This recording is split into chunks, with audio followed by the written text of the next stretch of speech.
All right, boys, or should I say men, movie men, we're back. We're in the perfect movie quest. Tonight we'll be talking about Peanut Butter Falcon. It's Chase's nomination for a perfect movie. We've all seen it. We're ready to discuss. At the end of the discussion, we will cast our vote. Oh, by the way, whose turn is it to pick the next movie? Brownie. Okay, perfect. So I just want to make sure it wasn't somebody who wasn't here. Cool. So Chase, I'm going to pass the ball to you. Go ahead and tell us why, make the case, why you think this is a perfect movie. Keeping in mind, we've all watched it. It's fresh on our minds. We all have our opinions. So just right out the gate, if you can assume that we're all going to vote negative, make your case as to why you think Peanut Butter Falcon is a perfect movie. Okay. So, yeah, I'm glad I got to choose this movie. I was heavily debating on a list of about 6 or 7 that I have on my short list of what I would constitute perfect movie nominations at a minimum. And so the reason I chose this movie is first off to kind of counterbalance the first 3 that we've gone through, which are pretty serious and drama, action, but drama. And this one is kind of more of a lighthearted adventure movie. Some of the reasons that I chose this movie are one, I think it highlights how much improvement Shia LaBeouf has made in his acting career from being the little kid in Even Stevens to being the main protagonist in the Transformer movies to just kind of some of the very kid-like movies that he's done, to really showcasing that he can act in adult roles. And you see it in his emotion with kind of the flashback sequences and him trying to grieve with the loss of his brother. And then I think some of the ideals that are brought up in this movie are very applicable about grief and how to process grief. It highlights, I feel like, the best of people in terms of how Shia's character took the kid and kind of brought him along and did an adventure with him. It was interesting to see the girl's transformation too, from being, hey, I got to follow the rules, to, well, okay, let's do this, and I'm going to be the babysitter throughout this adventure. And so, and then her kind of dealing with some of her own things with the loss of her husband. And so I feel like it was a really good movie of kind of highlighting how different people process grief and how they explore the unknown. When I was talking with my kids about it, and they're like, well, what kind of movie is it? I'm like, it's like a realistic fiction, right? So it's a made up story, but it's something that could happen today. Like, nothing's fantastical about it, with the exception of that the atomic throw that he does at the very end. But whatever. It's a very real movie. It highlights the best of humanity. It shows that we still have this kind of calling to adventure. And then just kind of the nuanced comedy that exists in this movie, or maybe subtle comedy, where Tyler tells Zach, hey, you need to do some conditioning, so put your hand under the water, hold your breath, we're gonna see. And he does, and then they take that opportunity to have a conversation. He's like, why do you call him regarded? And she's like, I never say that word. And he's like, yeah, but you're treating him like that. You're treating him like he's unable to do basic functional things. And he kind of puts her in her place where she's the professional. And then what was funny is he comes up, and how long was that? Oh, it was a real long time. And he's like, okay. She's like, no. Eleanor was like, hey, Zach, you got to do it again. And then he puts his head in her so she can kind of get her conversation side of the conversation in. So little nuggets here and there that just made the entire movie just delightful. It was like eating, oh, Alan, do you remember those Belgian waffles with the little sugar nuggets inside, and you're eating, and then you hit one of the sugar nuggets and you're like, that's delightful. I feel like this movie was just filled with so many of those. one of my favorite moments in the movie, and I remember it, and I laughed at it this time too, is when the kid is bullying Zach to jump off of the crane, and he's like, "Jump, Regard, jump!" And Shia LaBeouf comes up and decks him in the face, and then jumps in after him. And then later, somebody's like, "Oh, where'd you get that shiner?" It's like, "Oh, just whatever." And I'm like, that is how, like, first off, people who abuse like mentally handicapped people should be treated. Like, you should get punched in the face if you're bullying somebody who has Down syndrome. Like, kid or not, you should get punched in the face. That's just unacceptable. And so I just appreciate that Tyler took the time to stop and deck the kid in the face before he jumped off to save Zach. So, and then of course, right, like it culminates, right? I mean, I wouldn't say this is a grand adventure. It was an adventure that took place over 2-3 days. So, they were hiking from North Carolina to a different part of South Carolina, I think, heading towards Florida. And then they were going to the Saltwater Rednecks training camp. And then they get there, and even that with I think it's is it Thomas Hayden Church, right? The Saltwater Redneck. And he's been in a lot of, like, his face, the actor, but sometimes you're like, oh yeah, he's an actor. Like, I remember him. Even his kind of realization. And I love that Tyler, when he walks up, he goes, "Oh man, like, I don't mean to be dropping this crap on your porch." Like, he goes, can you just wave to him and say hi, and we'll get out of here. Like, he didn't try and bully him. He didn't try and like coerce him. He didn't try and like persuade him. He's just like, I'm so sorry. Like, I thought that this was still going on. We'll just get out of here. And then the Saltwater Redneck had his kind of moment where he's like, you know what, I can do this. And so he, put on his persona and drove out, and right. And it was a grand little, 15-20 minutes at the end of the movie. So yeah, there was just there was a lot that I really enjoyed about the movie. Again, it was a really cool, very realistic adventure movie. I think it highlighted the best in people from whatever circumstance they are, from Eleanor, who came from apparently money and a status, to Tyler, who didn't have anything to his name, to all these other people who were just kind of trying to help out in the way that they could. There was the grocery store clerk who gave him a chug of moonshine. I'm thinking, whatever alcohol that was, in the glass bottle. You had the Saltwater Redneck who was like, I'll come out of retirement to do this training camp for this Down syndrome kid. I just loved that it's, I have a coworker who hates this phrase, but it really it's a feel-good movie. It makes you feel good, and it makes you understand and appreciate that people go through grief and they find purpose in doing even some simple things like, hey, we're just going to walk, and we're going to build a raft and float down the river, or, whatever it is. You can find comfort, you can find adventure in even the most mundane of things. So I'll pause there. There's still like a lot of like little fun scenes and factoids and tidbits that I thoroughly loved. But I feel like I've made my case, and if you've seen it, hopefully I've highlighted the good that exists in this movie. Sweet.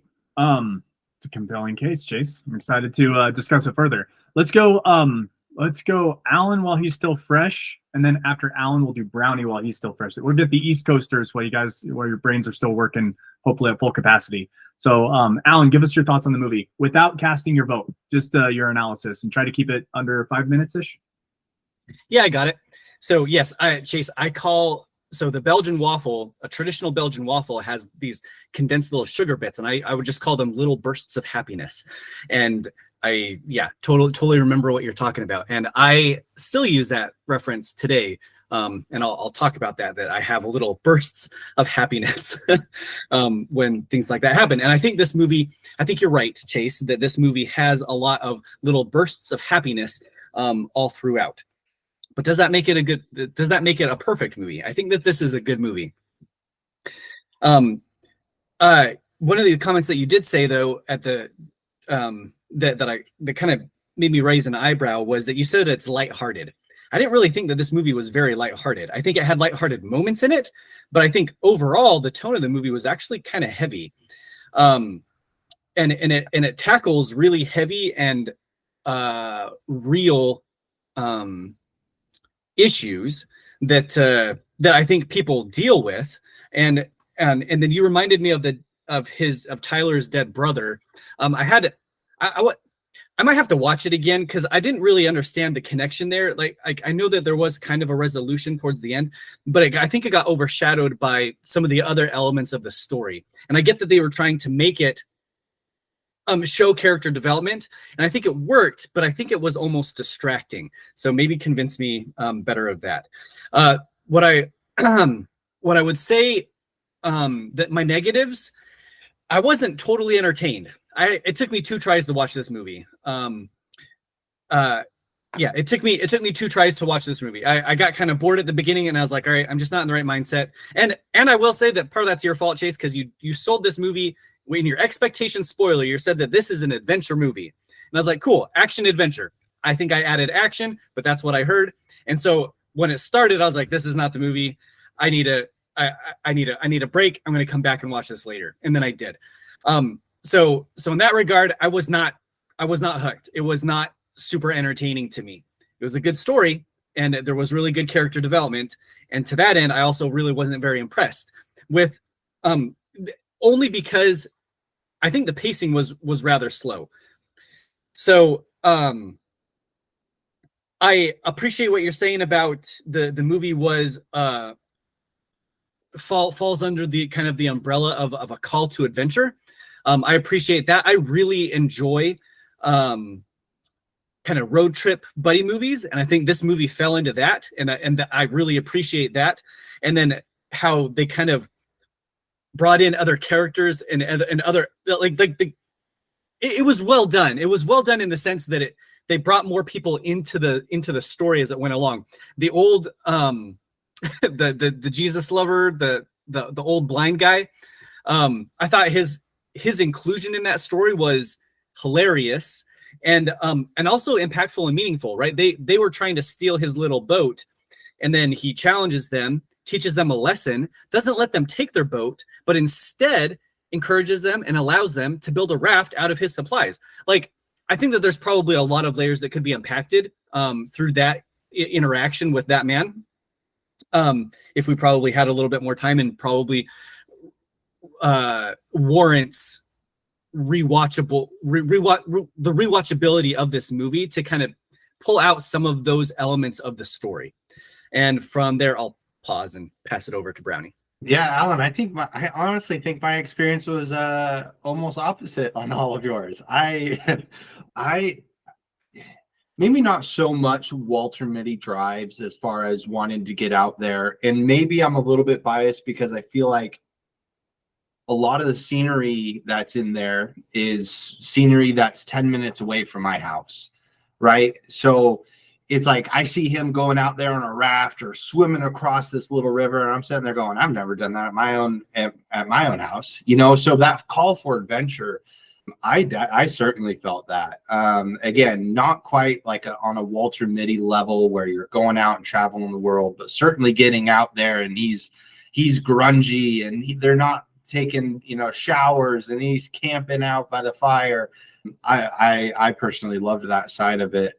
I think one of the and Chase, you touched on this already, is seeing Shia LaBeouf's performance in this. I thought it was just absolutely incredible. I thought he did a great job about showing his relationship with his brother, even though there was literally no words were spoken, but you could see that brotherly bond that they had. And then to quickly turn around to the next scene, and you see the distress in his face and the loss and how tired he is and how impactful losing his brother was. And then to turn around and find Zach, and how Zach slowly pulls him out of that. depression, I thought was beautiful. And not only that, but props to Shia LaBeouf, because whether or not their relationship with Zach off screen was as good as on screen, boy, it certainly looked like it would have been. Their chemistry together, I felt like, was beautiful. The way that they interacted with one another, I thought was really cool. Overall, I really enjoyed the movie. I had it up on our TV, and my wife was walking past, and she's like, "Oh, Peanut Butter Falcon! I love that movie. That's got to be one of my top favorite movies." So it hit that girlfriend factor for sure. It's for me, it's rewatchable. I love all the emotions that it takes you through. I mean, obviously, there's some cinematic flaws that I saw in it. I don't think enough to really bother me or push me over the edge with it. But overall, I loved it. I thought everybody did a stellar performance, and casting was great. And the way it moved along, I personally really enjoyed. You were not ready for the pain that you're about to feel. First, I'm going to get my liquid death so I can feel slimy, just like they were in the movie. Okay. So going in the middle, it kind of sucks because things have been mentioned. This is one of those things where movies, the last few movies have hit me in the feels a little bit more than usual with Bo's movie. And then I don't know if you guys know this, but Charlotte, my wife, was in a car accident because her dad fell asleep at the wheel, and she was in a coma for a week. So again, you guys didn't know this, but these movies are just totally hitting me emotionally. So I feel like you're doing permanent brain damage to me. Punching the kid at the top, and I mean, not even just like smacking him in the head. Hey, dumbass! Just boom, knocked him probably cold, and then jumps in the water. Was very refreshing. Even though you're not supposed to hit kids, he was probably 14, 16. He knew better, so he could take a punch. And I like that he didn't rat him out either. Like he learned his lesson, and everybody grew from this movie. Even the minor characters like had a story arc, even a mini one. My favorite line in the movie is when he's like, "Let's be bro dogs. Let's hang and chill," and he gives them that whole line. And he's like, "Yeah, good luck." And he's like, "You want to come to my birthday party?" Just grin to ear in that moment, ear to ear. I didn't feel that this movie was scripted. I know it was, and it was written by two. So whatever they did, and I know that some of it was probably ad-libbed. Actually, I looked up the interview. Shia LaBeouf and Zach like became best friends. Like they got their phone numbers, and he's like, all the things I learned, the friendship was kind of everlasting. So you could feel that, like when they're touching each other's faces, you could tell that was probably not scripted. They just did it a lot, and then they just are like, dude, let's film that. The cinematography I thought was actually stellar. Maybe you can. I'm not a video snob, so I did like the angles. I like that the brother never talked, even though it's John Barenthal and you love to hear him talk. But I thought that was great. The soundtrack of this is pretty dope, I think. Maybe dope is not the right word. Very country cool. I don't know what do you use, Brownie? You can tell us what that sound is, but very backwards and epic. Lots of intensity. I think Alan pointed that out. This is like happy tones, and then intense and dark, and then happy, and intense and dark and happy. Very good villains, even though they're not in the movie much. Their presence is felt just at the right times to keep you, oh yeah, they're in the background. Oh yeah, they're in the background. And so they always show up and they always just barely get away until the very end. And so the bad guy wasn't maybe super consequential, but it was consequential enough that you felt the menace throughout the whole movie. I love that. I thought the pacing was great. I understand though, if you're expecting action movie, definitely not. But it did have some action to it. I was gonna say, Dakota Johnson never really moved the meter for me. But when she walked into the maybe it's because everybody else is filthy and dirty. When she walks into the convenience store, I was like, okay, she's actually not too bad. Not that I'm going to watch 50 Shades or anything after this, but because she was the only, I guess, female in the movie, and you're just like, okay, fine, I'll take anything. Sorry. I don't mean to disparage, but again, it fit with the movie. Okay, that's all I'll say about her character. It was fine. It was fine. What put this movie over the top for me, where I was just like, okay, I like this movie, is when Saltwater Redneck comes peeling out in that dirt road, and he's all in the getup, and you're like, dude, I did not see that coming, because he just kind of had that glazed over look, like, okay, that was weird. But to have it internalized, you could see, like, knowing what happens now, you could see the wheels turning when he's on the front porch. And just to have all these small little subplots, even the blind man, he shoots actually the boat, so they couldn't have used it anyway. There is so much to this movie that I can't help but want to watch it again. Maybe not like tomorrow, but definitely rewatchable. I think it hits pretty much on everything except for action blowing up, but they did have fire. So I'll leave it there. All right, I wanted to go before Callum because I've got some challenges to this movie, and I didn't want to be last because I want at least one person to either push back on me other than Chase or otherwise. This has been a really difficult challenge for me, this whole quest for a perfect movie thing, because you guys know how to watch movies. I've told you this before, and I'll tell anybody who is watching this right now. I give movies grace. I want to enjoy movies. I'm not one of these people that go into movies like impress me. I like go there to be taken on a journey, to go on the journey, and to enjoy myself.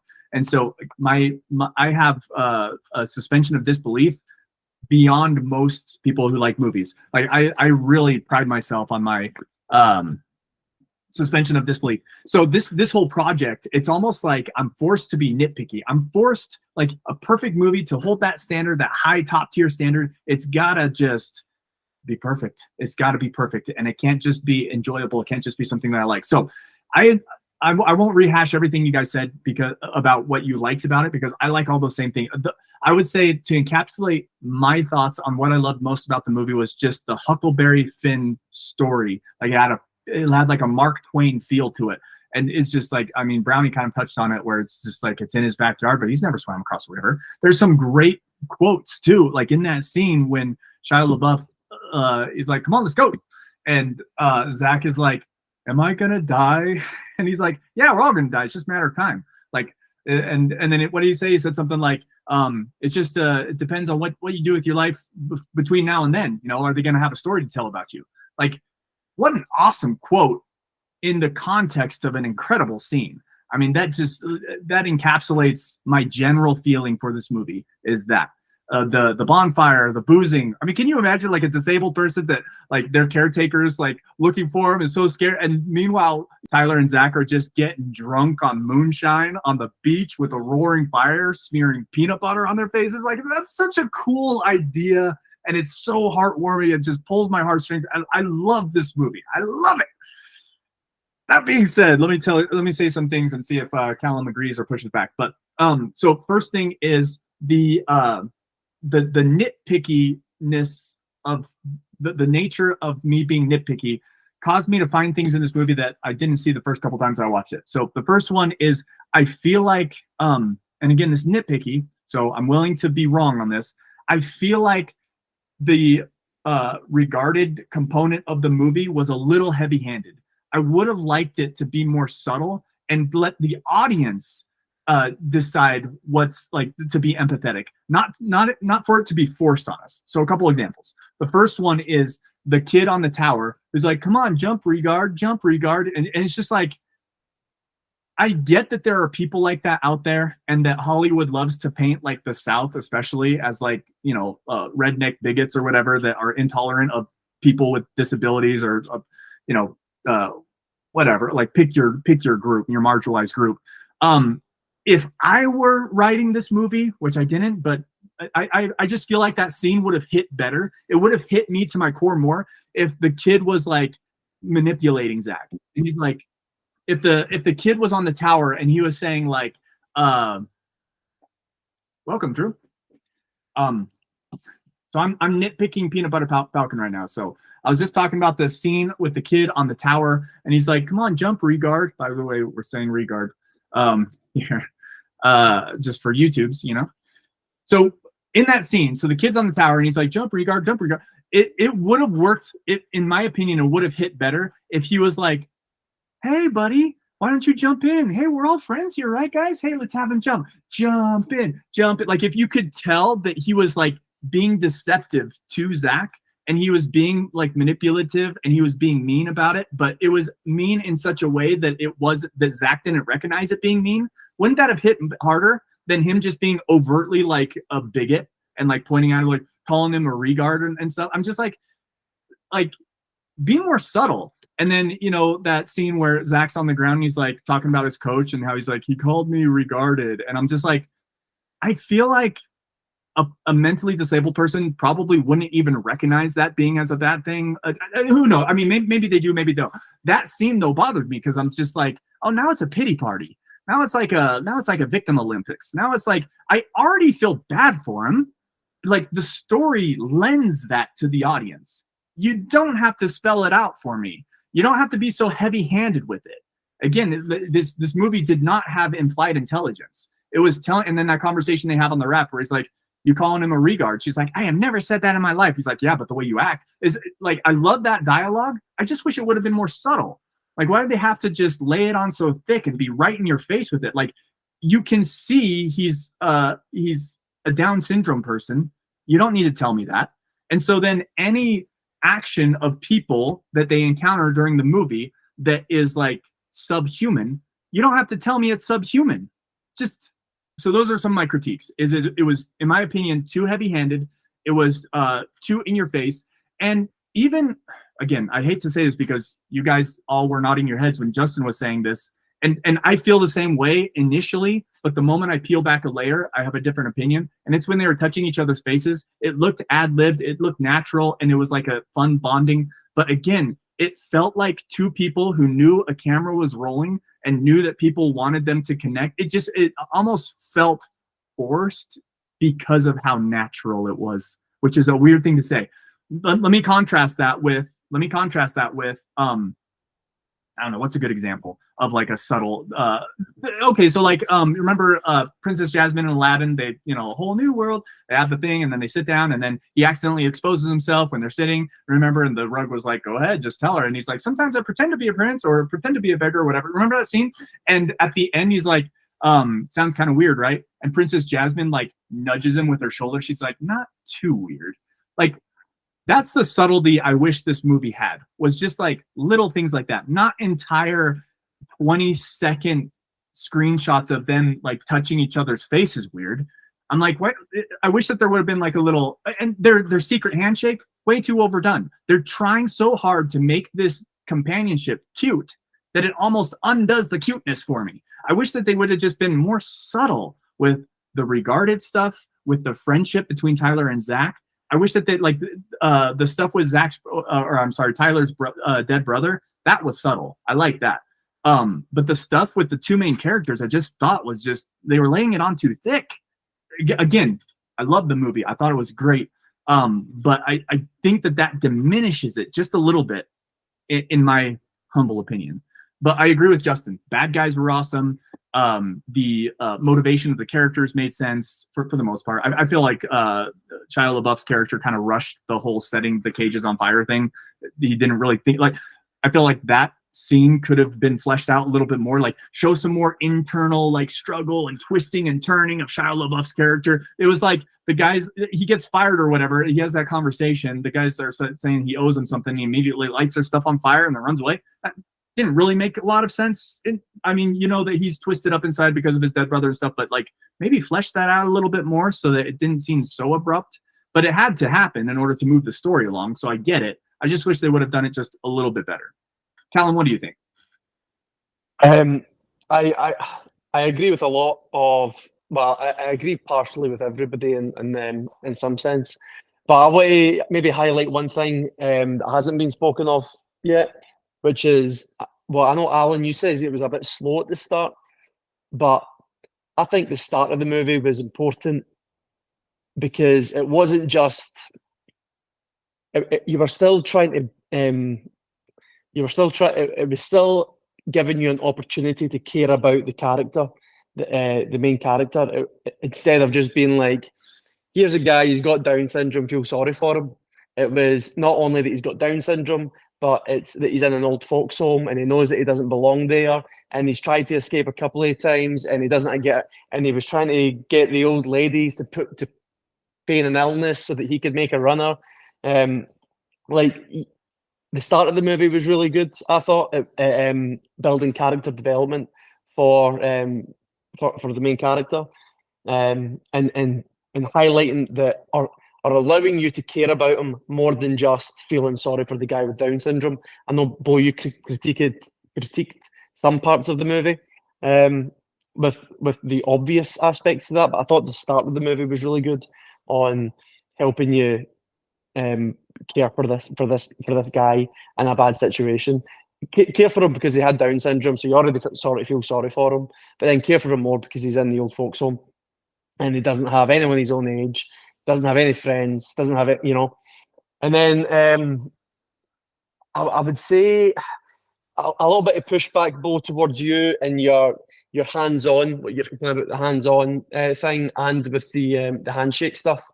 Now, there's a guy with Down syndrome in the gym that I go to, and every single day he goes from person to person to person to person, and he just like chats their ears off, and he is very like, it manages to convince all the good-looking girls to stand up and give him a hug, and he gives them hugs and things like that. You know, everyone's just so friendly and nice to them.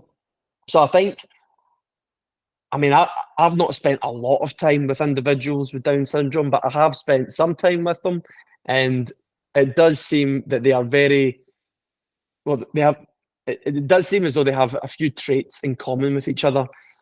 Trait number one, which is highlighted in the movie, is that they're, at least the men I know of, are very strong. Sometimes I'll go on the machine, I'll go on the machine at the gym after the guy with Down syndrome, and I'm like, geez, this guy's lifting good weight, you know? So they're strong.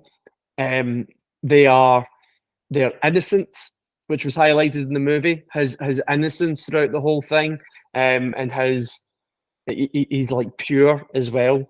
But then they're also very affectionate. And I thought that those parts of the movie, the handshake, the touching of the face, was showing what he wanted, which was affection. But it took a while for Shia LaBeouf's character to get there, to get to that point, because he was so torn up about the only person that he was ever close with, which was his brother, that it took him a while to get there. And he wasn't just automatically there and caring for this guy because he didn't want to do this task with him. But then that call to adventure that you guys have already highlighted, and I thought it was pretty inspiring that what gave Shia LaBeouf's character the call to adventure, what gave the wrestler the call to adventure, the care worker as well, all of them, it was motivated from the one pure character that has that people would look, as you said, with the whole wrestler, like might have looked down upon him in his life. Like people might think they'll cap them at they'll they will cap their abilities beyond a certain point. But it was because of him going and doing his life adventure that it allowed other people to realize their potential as well. I thought it was super inspiring that way. And I do think, like, I know Justin's little joke and things like that, but I think the target audience in this movie, there would have been there probably would have been a bus of Down syndrome people going to the movie theaters to watch this movie altogether as well. You know, like people living in a home, people like, I remember, I don't know how common it is here. I remember back home, there was homes for people with Down syndrome, and they would all have they would have little jobs and things like that, and they would get on the bus and they would come to our school and whatnot growing up. So there was like a whole little community of people together. But the character in the movie didn't have that community.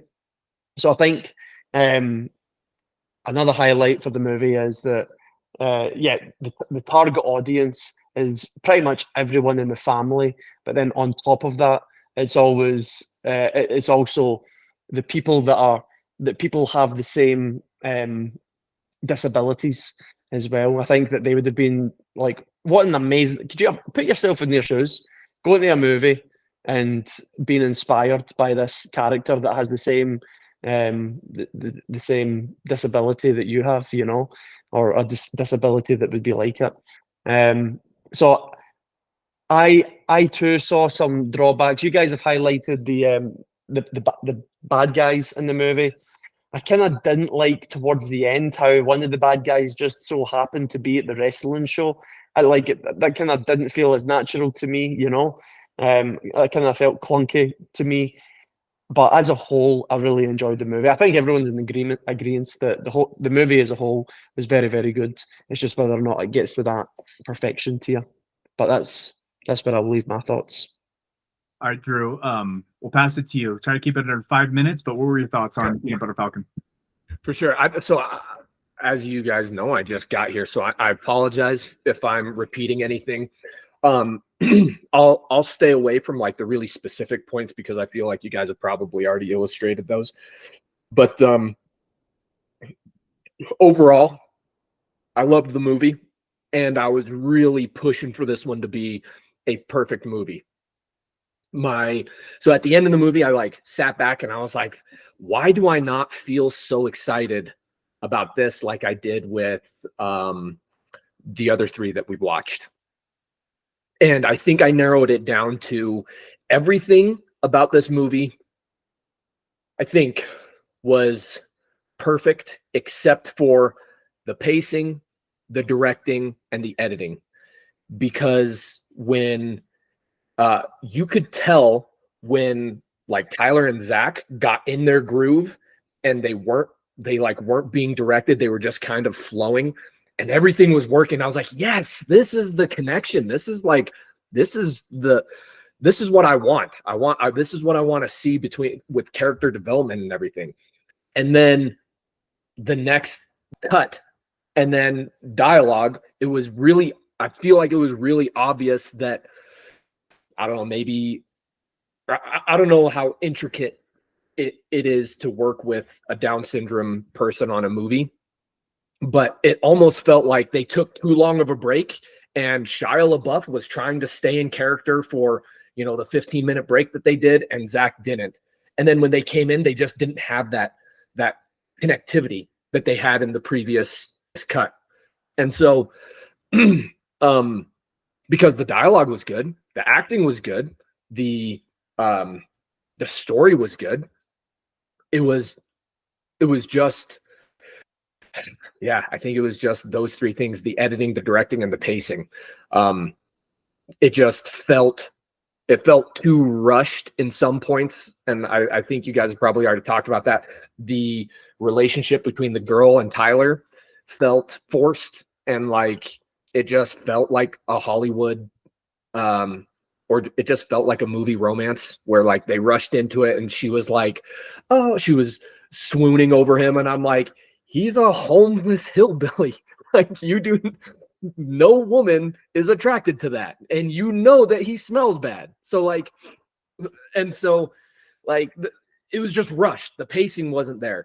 And then all of a sudden Zach and Tyler are best friends and he wants to take care of him and adopt him. And I'm like, you've known him for 3.5 days, dude.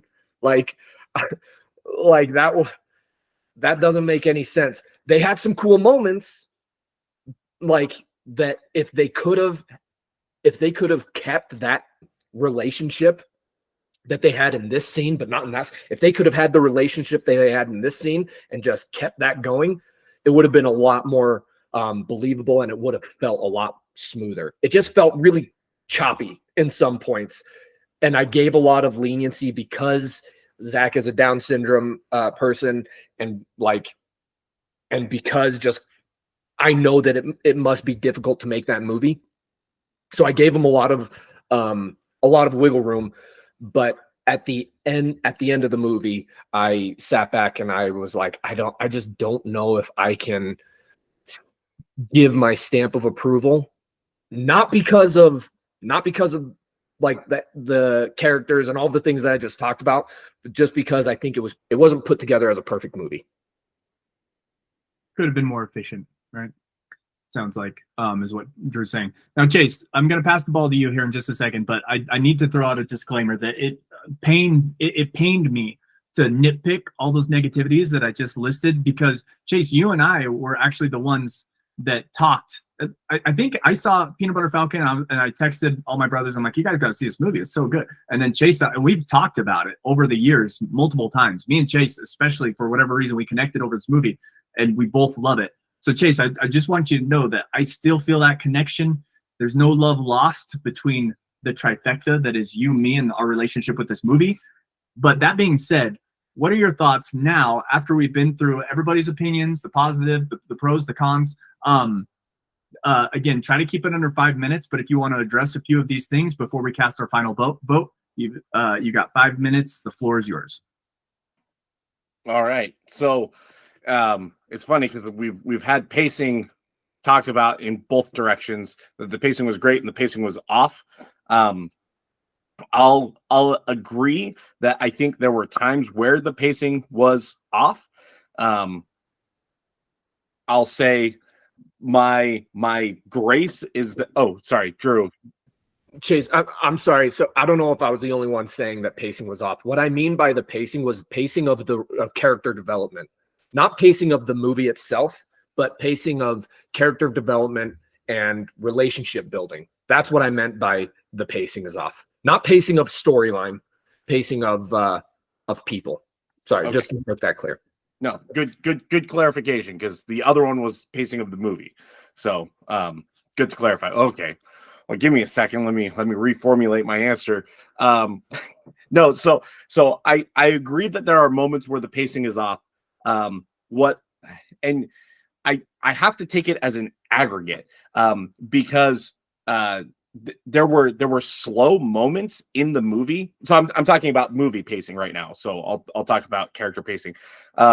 There were slow moments in the movie, but I felt like the slow moments were intentionally drawn out for you to appreciate something else. Like when they're on the raft and and they do those huge pan outs and you're looking at the bay and they're just kind of sitting there and the water's just lapping at the boat. They're not really moving. Oh man, that is just deliciousness to me. Just that slowness in those moments, I loved.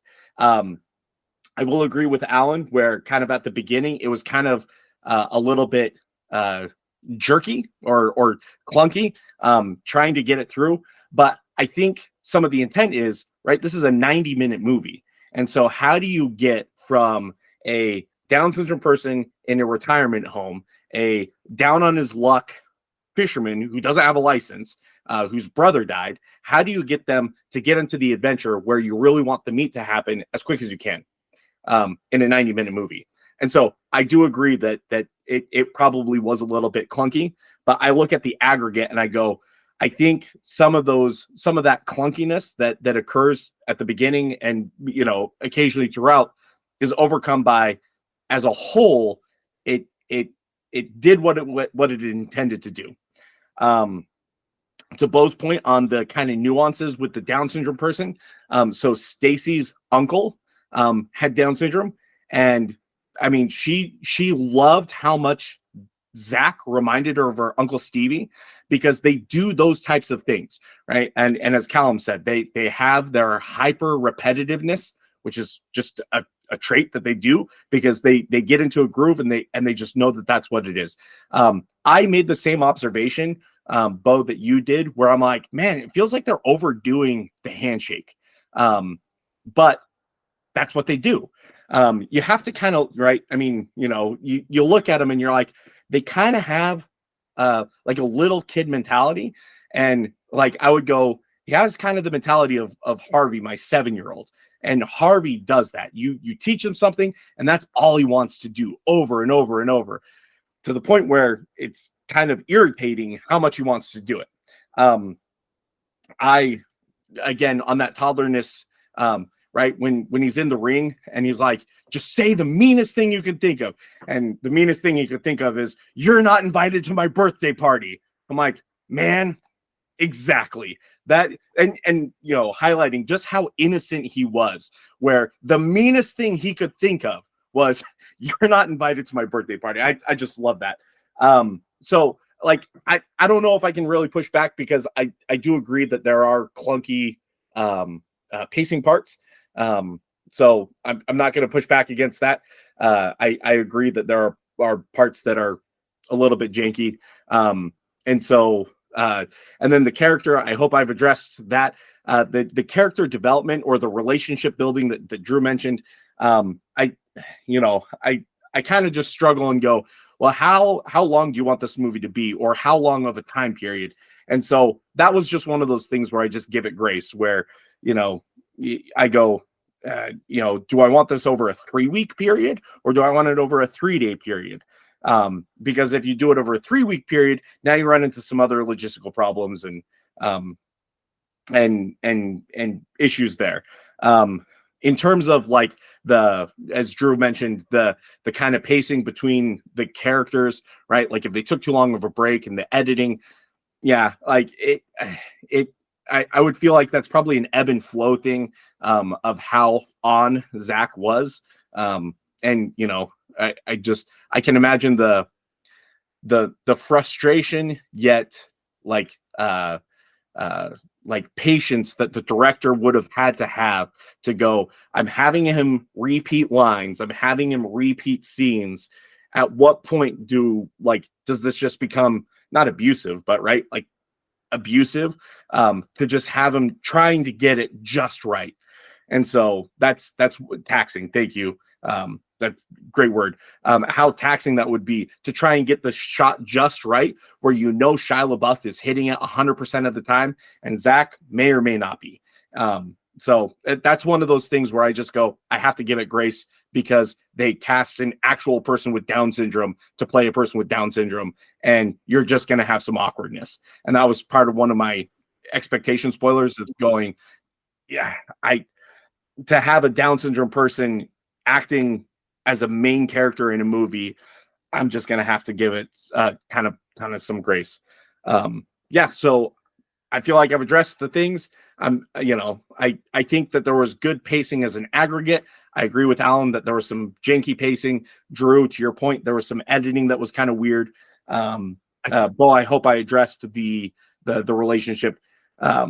Anyways, so I just think, like, remember the scene when they were getting in the car and Zach was like, can we get in? And he was like, yeah, hop in. And he was like, and then he looked at Shia LaBeouf and the other chick, and he was like, come on, get in, enjoy the ride.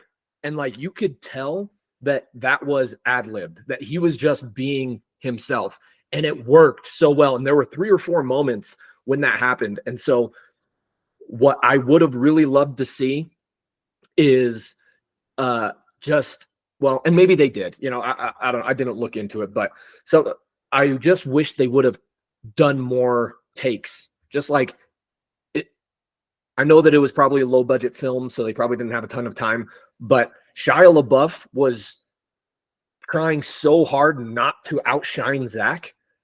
And like what Bo was saying, it was obvious when that was happening. And but Zach has it in him. That was the thing, is he had it in him because he had these really shining moments where it was very fluid and like you felt that connection. And then the scene would cut, and then it would go to like they're still in the same situation, the same scenario, but it would cut to, you could tell that they did a cut take, and they would go, and then Zach was completely off. And I was like, where was that magic? Where was, like, we were just getting into the flow of the magic of like the relationship, and I was believing it. And then the next cut scene, and it's not even a scene, it's just the next take, Zach's completely off. And I'm like, in this movie, they needed to take as many cuts or as many takes as it took for Zach to be on, because when they were both on, it was magical. It was just, there were too many moments for me. But to Chase's point, that would have been way too taxing on a disabled person. I feel like, like doing the takes over and over again. I do agree though that it's great that they didn't do like a Rain Man situation where they hired a like unautistic actor to play an autistic, or in Rain Man with Dustin Hoffman. I like that they did use a Down syndrome, but with that comes a cost. And I think, Drew, that's what you're speaking to is the cost. Unfortunately, sometimes you can't be a Kubrick and just do 200 takes and expect a Down syndrome person to be healthy about it. It doesn't work. At what cost did it cost it? At what cost? Making a great movie. No. I know that's what I'm saying. Yeah. Did it cost it a perfect movie award? We're about to find out. So, Alan, we're gonna have you vote first, then Brownie, then Justin, with the same order. Alan, Brownie, Justin, me, Callum, Drew. Cast your votes. Let's go. Okay. Yeah, I'm really glad. Excuse me. I'm really glad that Chase brought up that quote at the end of the movie. The meanest thing that he could possibly think to say to his opponent. I actually genuinely loved that part of the moment. I was like, that's awesome. And it was well done. It was well placed, because throughout the entire movie, he's like, hey, you want to come to you're invited to my birthday party. You're going to come to my birthday party. But then at the end, that was the ultimate insult. And that resonated with me really well. In the Darlington household, we have a couple ultimate insults from our youth, and too bad Zane's not here. But the ultimate insult in the Darlington household is, you can go live in the ocean. And nobody outside of this chat will get that reference. So there you go. Anyway, my vote, I don't think that it's a perfect movie. I enjoyed it. I think it is a good movie. Do you want more justification? I can just run through it really quick. I'll just say, like, ultimately, I wasn't completely entertained. Like, for real. Like, for a first watch, I was excited to go through this, and it took me 2 tries to get through it. And maybe it was just, and maybe that's a me thing, and maybe it's not reflective of the movie at all. Maybe it just is part of where I was personally, emotionally, professionally, with all of my own life stuff going on. But it took me 2 tries to get through this movie. I was kind of bored. And then the other things that you guys have highlighted, I think those are notches against it. So I'm going to vote it is not a perfect movie. Alan, that doesn't surprise me. You don't even like Quentin Tarantino movies. It's a perfect movie. Okay. Well, reading the room, I might be a deciding vote here. The only knock I have on this movie, really, that took me out of the movie is the atomic throw, because it was so, like, he was like, it's impossible, we can't do it. And then he does it, and you're like, okay, this so totally looks cheesy. Like if they had a flashback that was in his mind, it took me out. And so Justin, it was cheesy in the exact way that the saltwater redneck said. When he's like, do you do the atomic throw? He goes, no, nobody's that strong. It was close-ups on my face, and it was wires. And yeah, I think there was kind of a joke in there that I get it. When they did it, it was exactly as the saltwater redneck talked about it. Anyways, so yeah, like, because yeah, I'm like, I did the same thing, but watching it this time, I'm like, it's just how the saltwater redneck explained it. He goes, nobody can do that.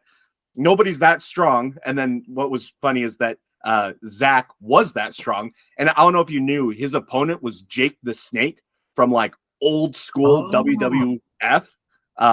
Okay, yeah, I've heard of him. That's the wrestler. Why he was gigantic, right? He was just this monster of a man. And so again, I feel like that's kind of the joke, is that they did a close up of his face. You could clearly tell he's not actually throwing him. I think it was a joke. Like, it obviously was a joke. I liked it. It was obviously a joke. It just took me out of the intense scene because he got a crowbar over the face, and that's kind of how I feel right now. Again. I'm going to have to go with my heart and say it's a perfect movie. All right, yeah, I actually forgot to address that because I feel like I've, and this is what I do. I'm a movie apologist. That scene with the atomic throw, somebody else brought it. Was it Alan? I don't remember. Somebody else brought it up how it was unrealistic or something. But they actually answered it earlier in the movie when Zach helps Tyler up and he's like, I felt how strong you are. Like that, like you're a strong dude. Like you got a talent. Like they actually addressed how he had like superhuman strength. So when he is able to do the atomic throw, it's like a culmination of not only Zach's dream, but also his abilities as a Down syndrome person with superhuman strength. He was able to do something not even professional wrestlers could do. So I like that part of the movie. I thought that was a cool component. And they actually Can I push back on that really quick? Sure. Yeah. Because I thought they were being satirical actually in that moment, because they addressed it early in the movie that nobody could actually do that. And then when he does do that, I mean, Jake the Snake didn't know that. That's cool fun fact. Like he's so perfectly still and stiff as a board, not moving, clearly being held up not by Zach. I thought they were being satirical. I was like, oh, okay, that's kind of cool. Like you can't actually do that. Even Zach, with his superhuman strength that they addressed earlier in the movie, still wouldn't have been able to do that. So obviously, it's fake in the nature of. I thought they were being satirical, not that it was like, oh, he can actually do it. That was actually my take on that. Listen, I'm okay with it being satirical. I was just trying to be an apologist, and you can't blame bad filming on a good story. So even if that wasn't a plot hole, even if it actually did happen, they just filmed it bad, I don't think that takes away from the story. It shouldn't take away from the story. But either way, it could be satirical, it could be literal. I guess it's up to our own interpretation.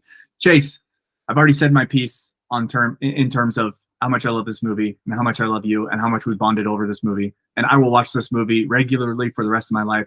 However, I vote no on its perfection because of the super high standard that I have for the label of perfection. And not that I use this as my sole barometer of whether or not a movie should be perfect, but I was just thinking, if somebody who was like a cinephile, a movie fanatic was scrolling through our perfect movie list, I feel like they'd raise an eyebrow on this one. They'd be like, really? You and your crew thought that this was perfect? It's a good movie. Don't get me wrong. It feels good, but a perfect movie? Really? What's your criteria? And then we have to go into, I just don't think it stands up to the standard, the gold standard of perfection that we've established in this group. So I vote no. Drew. Yeah, I've said my piece as well. I love this movie. I think that it misses the perfection mark by just that much, though. I really think it was just that much. And like I said, it's not because of well, I already said why it's not. So I love the movie, and like Bo, I'll be watching it for the rest of my life, and I will definitely recommend it to people. But for it to just be on the perfect movie list, I think it just barely missed. Like Justin just said, I think it's like First Night, where I could make an argument, but I just don't know if I believe it, So I'm voting no, but I love the movie. If a perfect movie is a 9 or 10, this is an 8.8, 8.9 for me. So it's right there. What's the tally so far? What's the tally? I can only see one of your hands, Jess. two of your fingers. It's 3 and 3. It's literally, you'll be the tie-breaking vote. Well, and then Zane. No pressure. And then Zane. Yeah. True. I guess we got Zane. So if Callum votes yes, Zane would be the final vote. All right. I have been watching a lot of Shane Gillis recently, his comedy. and I think that's helping me edge over to the understanding the people with Down syndrome a little bit more, and that just added to the delight of this movie. There were downsides, but I think it's funny when you guys were debating about, or when you guys were talking about the taxation of time over and over again with different scenes with this character. I was like, I was thinking how the controversy of Snow White recently because they didn't choose the dwarfs, and that's like, would this movie be as good as it is if they chose someone that didn't have the same the same disability that Thingy has? Would you just get Robert Downey Jr. in to play it because he's a catch-all? No, I think I would give it a perfect movie, and I would give it a little bit more grace because of the main character, because of who he is, and because of what he done. I think he added more to the movie, and yeah, I would give it the perfect category because of that. So we don't have an official declaration out of here. We're 4-3. Zane is the deciding vote. Yeah, and I'm not going to be mad at all if this is put onto the perfect movie. This is like, it is that close for me. Also, I think this is the perfect opportunity to say we have a movieman's Marco Polo that should be abused and used for the next week until we hear from it. Because if any one of you change your mind, any one of you stupid dolts, so you want to have that label, go ahead and say it's not a perfect movie. Or you can change your mind right here and we can just be done with it. So any one of you want to, stop being what you are? I don't think we should tell Zane that he's the deciding vote. No. That's a good point. We definitely don't want him to know that it's a deciding vote until after the fact. Wait, so we have, just to be clear, we have 4 perfect, 3 not perfect, right? Oh boy, okay, interesting. All right, we decided that ties go to the loser. 4 and 4, it's not a perfect movie. Gotcha. It has to be a majority. That's right. Okay, yeah, we established that before. Awesome. Okay, so we'll get Zane's vote. Oh, what up, boys? The moment you've all been waiting for, my vote for Peanut Butter Falcon. I'm going to keep it short and sweet. I'll cast my vote and give a quick little explanation as to why I voted a certain way. But the reason it took me this long to cast my vote is because it took me this long to watch the damn movie.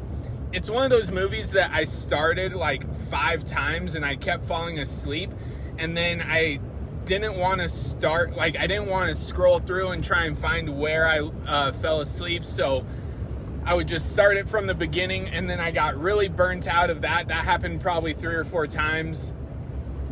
And I got really burnt out of the first 30 minutes of the movie, and I just had no motivation to finish it. But with that being said, that's my own fault for falling asleep, and I can't critique a movie based on my own downfall of sleepiness. But I'm still gonna say it is not a perfect movie, and here's why. When I did finally finish it and I watched the whole thing, I had the criteria in mind and a couple things that I don't think it hit. I did like the movie, obviously. I assume all of these movies for the perfect movie category are all going to be good movies, right? So with that being said, I enjoyed it. I thought it was fun. I liked the acting. I liked the story. I do not think it passes the remote drop factor, and I'm a testament to that because I did the opposite. I would dread pressing play on it because I had seen the first 30 minutes 3 or 4 times. And I think that that kind of coincides with rewatchability. Obviously, if it doesn't have the remote drop factor, it's probably not super rewatchable, and I feel like this one is not extremely rewatchable. I'd probably rewatch it in a year or two, but I'm not like dying to rewatch it. Or if I find out somebody hasn't seen it, I'm not like, oh, you need to drop everything, let's watch it. I don't remember if the score enhanced it or anything, but I mean, yeah, I don't remember that. What else? I think I'm probably, I don't know.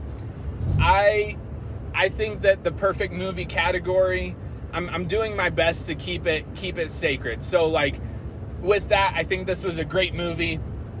I would recommend it to people.